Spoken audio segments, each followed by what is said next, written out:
two chapters actually I want to discuss a little bit, Love Jihad and Muslim appeasement. But before this, I want to just ask each of you, you know, like all of you spoke about having family that you're arguing with, or being in a profession where every day you have to counter this volley of conspiracies coming your way. I know that personally a lot of journalists feel tired now, you know, it's almost like you can't fight it. It's just out there and you can't change minds. So through the working on this book, what was the most overwhelming aspect for you on conspiracies that you're working on, and just how people react to it? Well, I mean, I completely agree with you that it's really numbing now.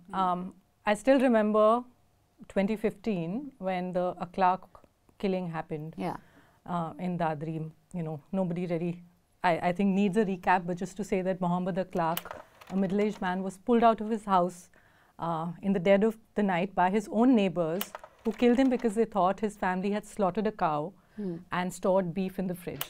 And this was happening in Dadri, which is just an hour out of Delhi. I remember traveling to Dadri after the murder happened, and all journalists were going there, and there was just a sense of disbelief that this is what's happening now in our society.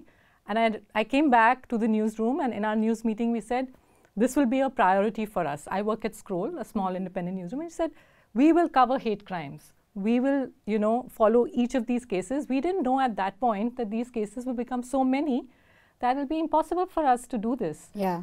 And so, you know, you just kind of look at the scale of what's happening and you withdraw. You retreat and you say, this is overwhelming, this is not something we can do, so let's do other things. But then that leaves a sense of guilt.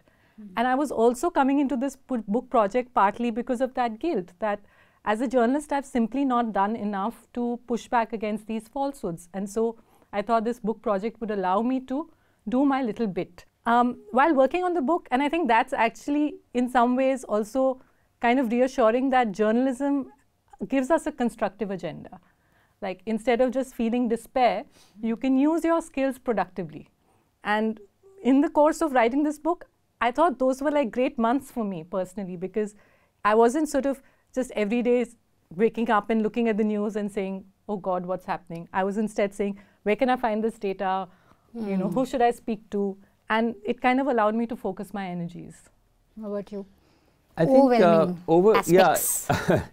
So it is all overwhelming because every one of these theories that we've tackled comes to you like a tsunami. But I think, to me, in a way, I guess, something about Love Jihad which seemed extraordinarily cruel, like the idea that you're going to criminalize something which is such a fragile aspect of our society, and we've actually pointed this out in the book, that such data as exists points out that interfaith marriages are only 2% of all marriages. And yet you have this theory which is seeking to essentially turn it into a criminal act, and it's rupturing the lives of so many young couples who've taken a risk in this time in this country to actually forge these relationships. In fact, as we're speaking, we've just had the order by Allahabad High Court with 9 couples waiting to kind of get protection and have been denied. That's right. So I think that was possibly like something which felt, I mean, it was awful, but it was also overwhelming, because when you actually try to set out to debunk it, as you know, it's just a never-ending thing, right? So you pick up individual cases and you debunk 5 cases, and straight away, like, your timeline will be flooded with, but what about this case where Praveen became Parvez or Amit became Firoz or whatever. So it's like a kind of never-ending, undefined universe, and you really don't know where to start. So even though we managed to wrestle some of it into this chapter, like the chapter on Love Jihad, like right now after the book has come out, right wing has got fully triggered, and my timeline, I don't know about their timelines, is just flooded this with case? Look at this video. Look at this, look at that, you know. So yeah, so it's just like a timeline bottomless. Mariyam, kind of no, go ahead, finish your the thought. timeline is horrible. I think we've gotten, somebody tweeted out saying that don't forget to collect your XXX certificate before leaving. Expletives and things, so that DMs are, I've stopped checking my DMs on Twitter now.